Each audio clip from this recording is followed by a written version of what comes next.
And we stayed in the water. That's all OLH is, which is pararescue school when I went through, is just that every day. So for 6 weeks, I didn't sleep.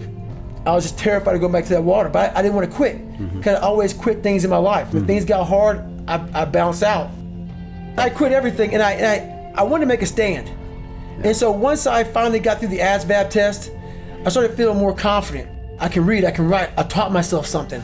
And I worked so hard on how to swim that I started getting a little more confident. I didn't want to go backwards. And so when everything got hard for me, I always went backwards. I said, not this time.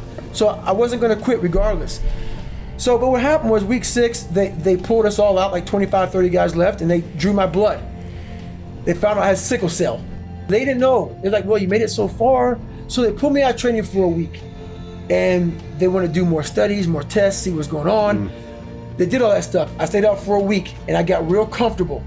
So when you go from being uncomfortable to comfortable, your mind's like, I'm not going back in that water again. Absolutely. You saw your boys getting trashed in the water, and you're on the sidelines watching saying, So a week went by, the doc called me back up, and I'm thinking I'm going to get medically disqualified from the Air Force. I'm like, this is great. I'll never have to quit. They'll kick me out, I'll never have to quit. So the doctor looks at me, doctor says, you know what, we can push you back in training. I said, oh shit. But I thought to myself, a week's gone by, a couple weeks left, and I'm out of here, man. I made it through OLH. I can go, try to be a pararescueman. No, I went back to the CO. Sergeant Lumber looked at me and said, I'm glad you're back in training, man, but you gotta start from day one. And I was like, fuck. So my mind raced real fast, and I went right back to my old self. I had to find a way out of this. I cannot start back from day one, but I don't want to quit. So I used that medical thing as an excuse for me. I said, hey, you know what, Sergeant, I'm scared about the sickle cell thing, and no, I wasn't scared about that. I was scared of the water. And I didn't want to quit. So I found a way out without quitting, and the way out was him saying, well, you know what, I understand. So he gave me a medical. So I keep my head up a little bit and not quit, but my pride was shot because I knew the truth. I knew that I really quit. So I did a job called TAC-P, great hardcore job. So I'm 175 pounds now, and in 3 years, I went from 175 to 297. So I gained 106 pounds. I ate my ass off. I found comfort in eating, because you always have this thing hanging over your fucking head when you're not doing right by yourself. And I basically quit pararescue training. I did quit pararescue training, and it bothered me. So it haunted me. So I gained this weight. I tried to become a power lifter. I tried to find things I was good at. So I ran away from things that challenged me. So I got out of the Air Force weighing 297 pounds and started working for Ecolab, spraying for cockroaches from 11 o'clock at night to 7 o'clock in the morning. And that became my life. And at 297 pounds with limited education, started spraying for cockroaches. One day, I would spray down Steak and Shake as my last spray down. I knew the manager real well, and he would make this special shake for me, man, with a chocolate, a little bit of vanilla, a little bit of straw. You know, when you're depressed, you like to eat and drink shakes and whatever. At a 45-minute commute home in my car, and I stopped by 7-Eleven, get a box of mini chocolate donuts, and I would get home, I would pop the TV on, walk back to the shower, listen to the TV while I was taking a shower, and that was my day. This day, what came on was a Discovery Channel show. I don't know if it was Discovery Channel or History Channel, and I said, it's the hardest train in the world or something. So, I'm trying to be a pararescue, so I want to see what the fuck they're talking about. So I walked out, sat on the couch, start watching this, man. I saw the waves rushing over them, the snot bubbles, the jackhammer, the sugar cookies, and I felt so small. I felt like I was what everybody said I was, nobody. What I said I was, nobody. And I felt horrible. And I watched it. At the very end of it, I'll never forget the graduation ceremony. This was stuck to me, it stuck with me even to this day. The CEO, whoever gave the graduation speech, said, we live in a society where mediocrity is often rewarded. And he went on to talk about something. These men like this or something that detest mediocrity. And I heard that, and I saw him stand up there with so much pride. And I saw the 18, 16 men that sat in in their dress whites who were graduating. And I saw the 150 guys that were ringing the bell, quitting and shit. And I said, I wonder how it feels. To be that motherfucker sitting there in that white uniform, knowing that all these other guys came that were just as good as me and much better than me. And I'm sitting here at the very end of it all. I never had a feeling of completion. a feeling of success. And I said, I gotta face this water. I gotta face this fear. There is a dichotomy here, because fear is something good that you should take advantage of. So it's kind of good to be afraid because it keeps you on edge. It keeps you from slacking.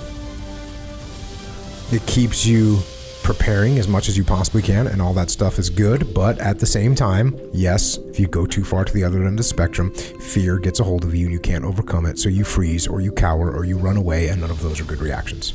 So if you have no fear whatsoever, no fear, well, guess what? You get cocky, you can get arrogant. If you have too much fear, you can't even get out of the gate. Yeah. You just freeze. You hesitate. So, like all dichotomies, you got to balance those two. And the way you balance those two is to try and do things that make you feel fear, right? Try and do things that make you feel fear. So that way you get used to it, you can overcome it, you can deal with it, you can utilize it. And if you have a fighter, you ever hear UFC fighters that are like, I'm afraid every time I get in the ring? Yeah, pretty much everybody. I'm afraid, because you're afraid you're going to get knocked out, you're afraid this, you're afraid that, afraid I'm going to lose in front of all my family and friends and all that. So everyone's afraid. So what does that fear do? It drives you to train harder. It drives you to prepare. It drives you to keep your hands up and your chin down when you're in the cage. So yeah, there's a healthy level of fear. It can also get the best of you. So keep it balanced. You've lived a life dominated by doubt and fear. How do you step into bravery? Step. That's how you step into bravery. Step. Take the step. Step aggressively towards your fear. And that step towards your fear is the step into bravery. Because we're scared of what we don't know. And there's only one way to learn and to know, and that is to confront that fear. You have to step, you have to go. And this simple action, this simple attitude, it answers so many questions. So many questions. How do you get to the gym every day? You step. You go. How do you change your diet? You step. You go. How do you overcome fear of failure or fear of success or fear of fear itself?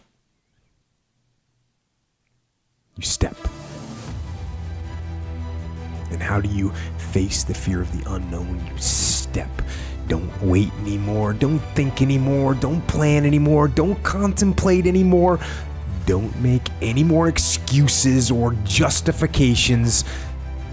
Don't rationalize anything else.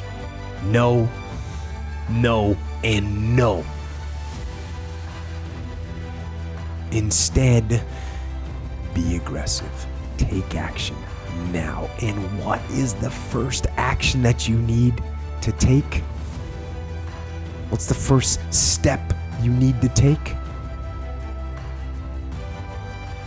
The first step you need to take is just that. Step. The chronic excuse maker. How do you stop making excuses? This is actually pretty simple.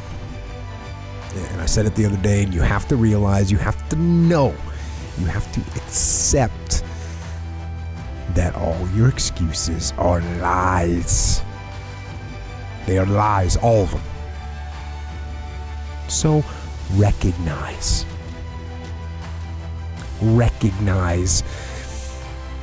the excuses are not valid. They aren't. They're trumped up. They're conjured up. They're fabricated. They're lies. And how do you stop the lies? You stop the lies with the truth. The truth. The truth will set you free.